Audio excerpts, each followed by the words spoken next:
Hello friends, नमस्कार। स्वागत है आपका बेसिक कोर्स में। बेसिक कोर्स, ठीक है। ये आप अगर इसको एक और नाम दे ब्रिज कोर्स, ब्रिज कोर्स, तो भी गलत नहीं है। ये ब्रिज बनाता है किसके बीच में? सेकेंडरी और हायर सेकेंडरी के बीच में। किसके बीच में? सेकेंडरी और हायर सेकेंडरी के बीच में, ठीक है। तो अभी आप लोगों ने सेकेंडरी कवर कर लिया, ठीक है, और अभी आप एंटर होने जा रहे हो हायर सेकेंडरी में। ओके, और ये बहुत ही अच्छी बात है कि आपने अपना फ्यूचर बहुत अच्छा शेप करने के लिए हायर सेकेंडरी में साइंस को चूज किया है। देखिए, जब भी हम चलते हैं तब जब पहला पैर आगे हम रख देते हैं, बाद में हम दूसरा उठाते हैं, ठीक है ना।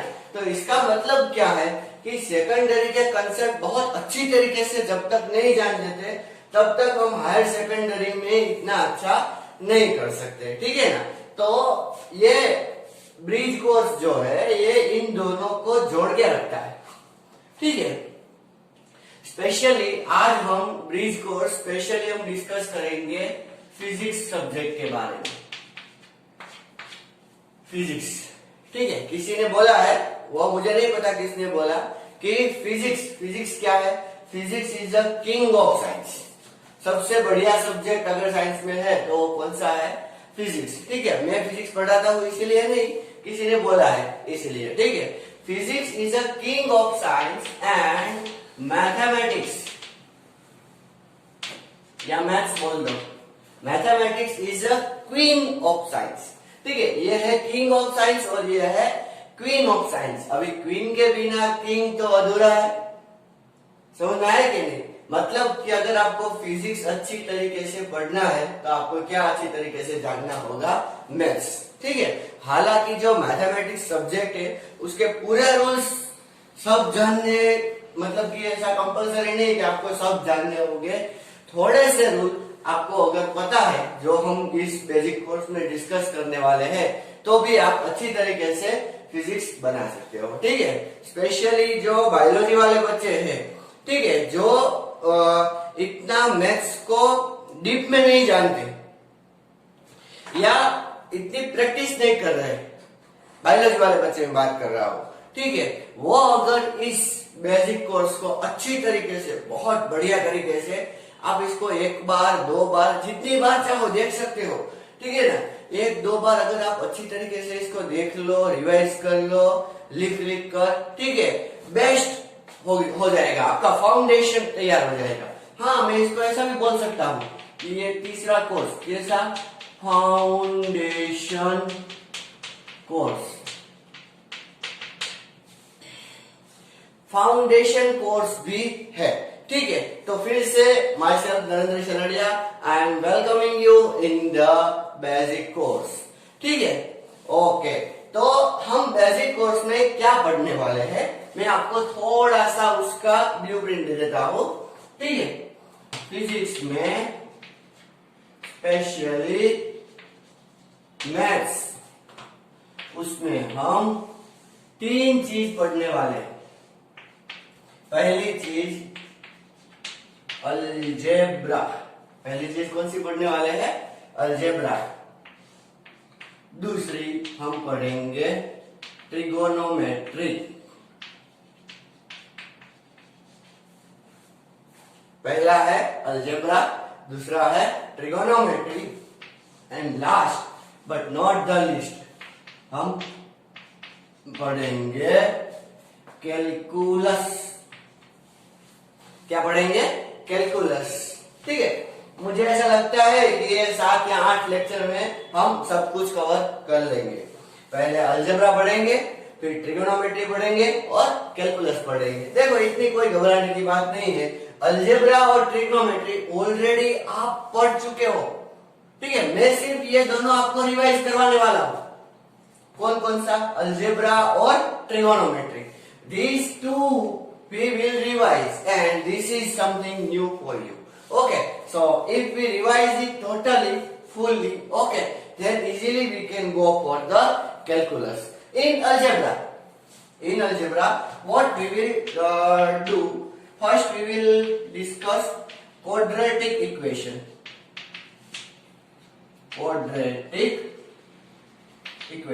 सबसे पहले हम ये डिस्कस करेंगे क्वाड्रेटिक इक्वेशन.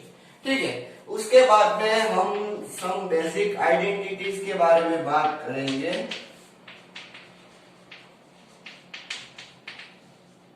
ठीक है, उसके बाद में हम थोड़ा पावर्स के बारे में भी डिस्कस कर लेंगे. Powers a raised to b, b raised to c, like that. Okay, powers के बारे में हम बात कर लेंगे.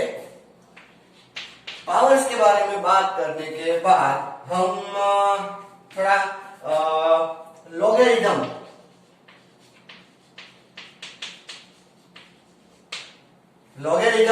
के बारे में भी डिस्कस करेंगे. ठीक है, ये बहुत अच्छा टॉपिक है लॉगरिथम. इससे कैलकुलेशन आसान हो जाती है. ओके, तो और ट्रिग्नोमेट्री में सबसे पहले हम बात करेंगे थोड़े से बेसिक रेशियोज. थोड़े से sine theta, cos theta, tan theta. ठीक है, वो हम ट्रिग्नोमेट्री में बात करेंगे. फिर हम बात करेंगे सम फॉर्मूलाज और फॉर्मूले. ठीक है, मतलब कि ट्रिग्नोमेट्री के थोड़े से फॉर्मूले वो हम डिस्कस करेंगे. ठीक है, बाद में इसके एप्लीकेशन के बारे में हम डिस्कस करेंगे. ओके, फिर यूनिट सर्कल, इसके बारे में यूनिट सर्कल. और इन सब के बाद हम एग्जांपल्स तो करने ही वाले हैं. इन सब के बाद भी हम एग्जांपल्स तो करने ही वाले हैं. ठीक है, और कैलकुलस में दो चीज जो बहुत इंपॉर्टेंट है, बहुत इंपॉर्टेंट. ठीक है, आप इसको ध्यान से पढ़ लो. मैं गारंटी के साथ बोल सकता हूं आपको फिजिक्स बहुत बेस्ट आ जाएगा. ठीक है, पहला हम बात करेंगे डिफरेंशिएशन. देखिए, इतना इंपॉर्टेंट है. अब तो ये कॉमर्स में भी आने लगा है डिफरेंशिएशन. और दूसरी बात करेंगे हम इंटीग्रेशन. किसकी बात करेंगे? इंटीग्रेशन. एक डिफरेंशिएशन और दूसरा इंटीग्रेशन. डिफरेंशिएशन क्या है? डेरिवेटिव. डिफरेंशिएशन क्या है? डेरिवेटिव. ठीक है, उसका दूसरा नाम है डेरिवेटिव. और दूसरा क्या डिस्कस करेंगे? इंटीग्रेशन. ठीक है, तो अभी आप इसको अच्छी तरीके से नोट कर लीजिए. ओके, तो सबसे पहले हम अलजेब्रा में पहला जो टॉपिक डिस्कस करने जा रहे हैं वो है क्वाड्रेटिक इक्वेशन. ठीक है, सॉरी फॉर द डिस्टर्बेंस. हाँ, क्वाड्रेटिक इक्वेशन ये आप लोगों ने 10th में थोड़ा सा पढ़ लिया है. ठीक है, इसका जनरल फॉर्म क्या है? जनरल फॉर्म पहले आप सोचो.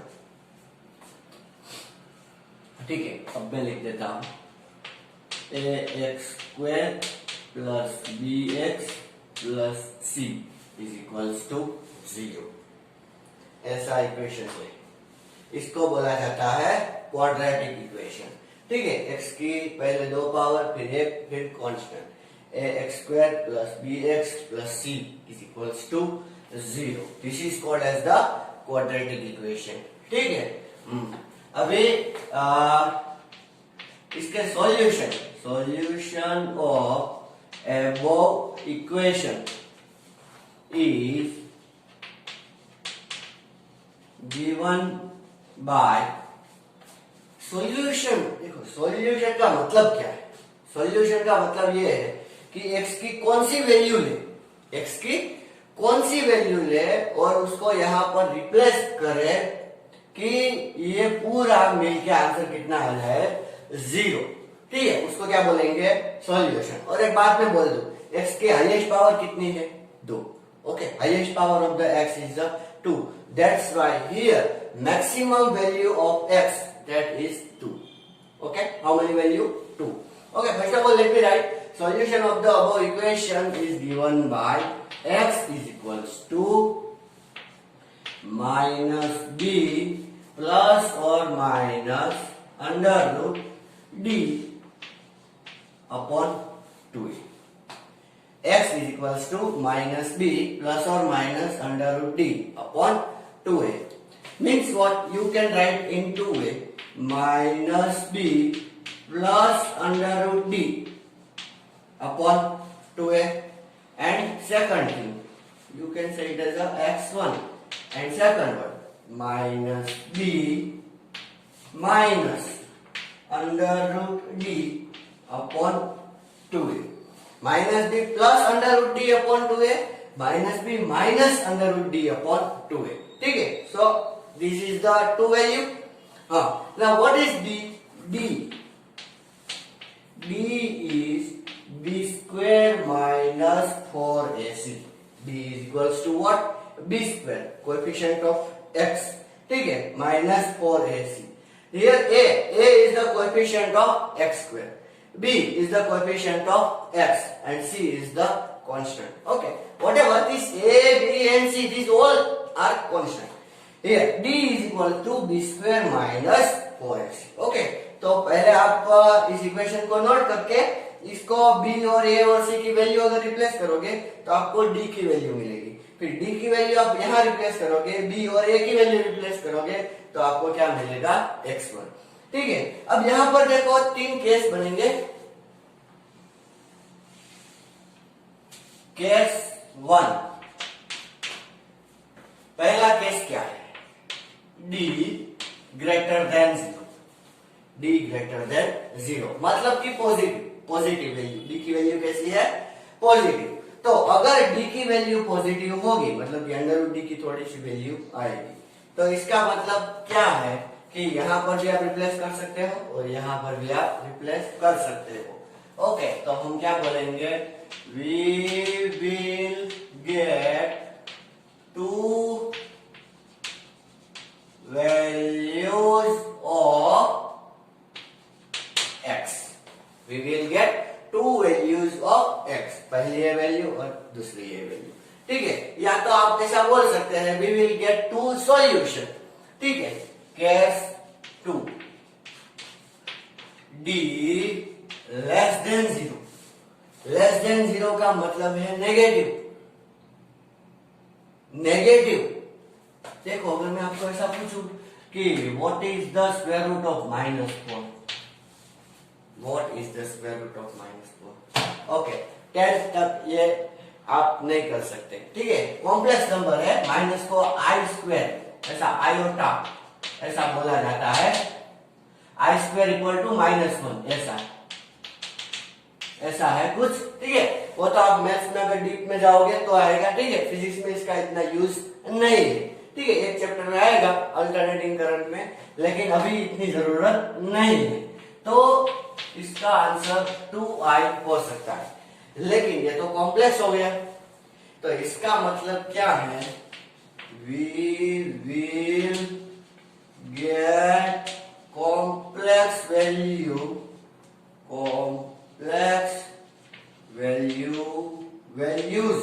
Of x. मतलब रियल वैल्यू नहीं मिलेगी. अगर रियल वैल्यू नहीं मिलती तो इसका मतलब ये है कि ये फिजिक्स में जो भी प्रोसेस आप डिस्कस कर रहे हो वो पॉसिबल नहीं हो सकती. वो पॉसिबल रियलिटी में हैपन नहीं हो सकती. ठीक है, तो इसीलिए इसका आंसर क्या मिला हमें? d less than 0. एक बात मैं बोल दूं, जो चीज मैथ्स अलाउ नहीं करेगा वो फिजिक्स भी नहीं करेगा. ठीक है, अगर क्वीन को नहीं पसंद तो किंग थोड़े रख सकता है. ठीक है, कोई बात नहीं. चलो अभी केस 3 डिस्कस करते हैं.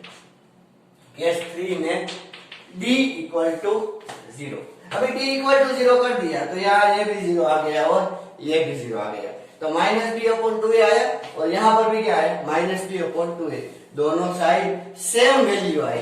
तो इसका मतलब क्या है, we will get only one value of x, हमें सिर्फ x की एक ही वैल्यू मिलेगी। ठीक है, आप इसको नोट कर लीजिए अच्छी तरीके से। चलो एक एग्जांपल सॉल्व करते हैं। 2x² plus 9x minus 4, 2x² plus 9x minus 4। अभी यहां पर आप इसको ax² plus bx plus c equal to 0, इसके साथ आप इक्वेट करो तो आपको क्या मिलेगा, a equal to 2, b equal to 9 और c equals to minus 4। a equal to कितना मिला, 2 अच्छी तरीके से, b equal to 9, okay, and c equal to minus 4। तो पहले हम d फाइंड कर लेंगे, d इज इक्वल्स टू क्या मिलेगा, b स्क्वायर माइनस 4ac। अभी b की वैल्यू कितनी है, 9, तो 9 का स्क्वायर कितना होगा, 81 माइनस 4a, a की वैल्यू 2, c की वैल्यू माइनस 2। ठीक है, 81 माइनस माइनस प्लस हो जाएगा, 4 4 जा 16, 16 2 जा 32। ठीक है, अभी कितना आएगा, 2 प्लस 1 3 और 8 प्लस 3 11। तो d इक्वल टू हमें क्या मिला, 113। ठीक है, अगर d इक्वल टू 113 मिला मतलब कि ये पॉजिटिव वैल्यू मिली, पॉजिटिव वैल्यू मिली तो हमें x की दो वैल्यू मिलेगी। Let's see here, first one, x1 is equals to minus b plus under root d upon 2a। तो माइनस b कितना है, 9, यहाँ पर मैं रख देता हूं माइनस 9 प्लस अंडर d कितना है, 113 अपॉन 2a, a कितना है, 2, तो 2a 2 2 जा 4। ठीक है, एक वैल्यू हमें ये मिली। आप अंडर रूट 113 कैलकुलेटर में निकाल सकते हो और उसको माइनस 9 कर दो और डिवाइड बाय 4 कर दो, आपको x की एक वैल्यू मिल जाएगी। ठीक है, ये अंडर रूट 113 है, लॉग से कैसे निकालेंगे वो देखेंगे आगे। ठीक, अभी बात करते हैं दूसरी वैल्यू की, minus b minus under root d upon 2a minus b, तो माइनस b कितना है, minus 9 minus under root 113 upon 4। तो हमें क्या मिली, x की दूसरी वैल्यू। ठीक है, आप इसको अच्छी तरीके से नोट कर लीजिए। इसके बाद एक एग्जांपल और भी देखेंगे। देखो इस एग्जांपल में आप बोलोगे सर ये t कहां से आ गया, हम तो x के बारे में पढ़ रहे थे। ठीक है, लेकिन मैं यही आपको बोल देता हूं, देखो ये जो हम x और y और z पढ़ेंगे, ठीक है, वो तो सिर्फ क्या है कि कैसे रूल किया जाता है वो पढ़ेंगे। ठीक है, फिजिक्स में एक्चुअली क्या होता है कि फॉर एग्जांपल देखो एक स्टोन है, उसको रिलीज कर दिया तो नीचे जाएगा, तो कितने टाइम में नीचे जाएगा, कितना डिस्टेंस कवर करेगा, शायद आपने 9th में ये फॉर्मूला पढ़ लिया है कि s is equals to ut plus half gt square. s is equals to ut plus half gt square, जहां पर s सोचो कि 10 मीटर है, इनिशियली उसकी वेलोसिटी करीब करीब 1 मीटर पर सेकंड है। ठीक है, हमने उसको थोड़ा सा थ्रो किया है, तो t ये आएगा, हाफ g की वैल्यू 10 रख दे और t स्क्वायर, तो देखो ये 10/2 5 हो गया, तो 10 is equals to t plus 5t square. तो इसका मतलब क्या है कि देखो ये भी एक क्वाड्रेटिक इक्वेशन बन गया कि नहीं, 5t square plus t minus 10 equal to 0। ठीक है, अब इसको कैसे सोल्व करें, या इसको कैसे सोल्व करें, या वो जो अगला क्वेश्चन था उसको कैसे सोल्व करें, तो ये सब आपको तभी पता चलेगा जब आपको क्वाड्रेटिक इक्वेशन मालूम हो। ठीक है, बहुत अच्छी तरीके से हम सोल्व कर लेंगे इसको, क्यों, हमें वो एग्जांपल पता है, इसीलिए a is equals to 1, b is equals to -6, c is equals to 9। ठीक है, ये तीनों वैल्यू है हमारे पास, तो हम t is equals to minus B है तो -6 का माइनस करेंगे तो क्या हो जाएगा +6, मैं सिर्फ 6 लिख दे रहा हूं, प्लस और minus under root D is equal to क्या था बी स्क्वायर माइनस 4ac, तो बी स्क्वायर 6 का स्क्वायर कितना होगा 36 माइनस 4 ए 1 और सी 9 अपॉन 2a 2 इंटू 1, तो अब ये कितना है 9 4 जा 36 माइनस 36 0, तो हमें क्या मिला t is equals to 6 upon 2, यहाँ पर d इक्वल टू 0 मिला ना, तो t इक्वल टू हमें क्या मिला 3, ठीक है, मतलब t की एक ही वैल्यू मिली, कितनी वैल्यू मिली हमें एक, क्यों क्योंकि d इक्वल टू कितना था 0। अच्छा चलो हम इस एग्जांपल को अगर सॉल्व करने की ट्राई करें तो यहाँ पर क्या होगा देखो a इक्वल टू 1 नहीं sorry 5, b is equals to 1 और c इज इक्वल्स टू -10, ठीक है। अभी हम करेंगे t is equals to -b मतलब कि -1 प्लस और minus under root d b square minus 4ac right, अभी b स्क्वायर कितना है 1 माइनस 4, a कितना है 5 और c कितना है -10 अपॉन 2a, तो 2 इंटू 5 कितना होगा 10, तो आंसर क्या मिलेगा -1 प्लस और माइनस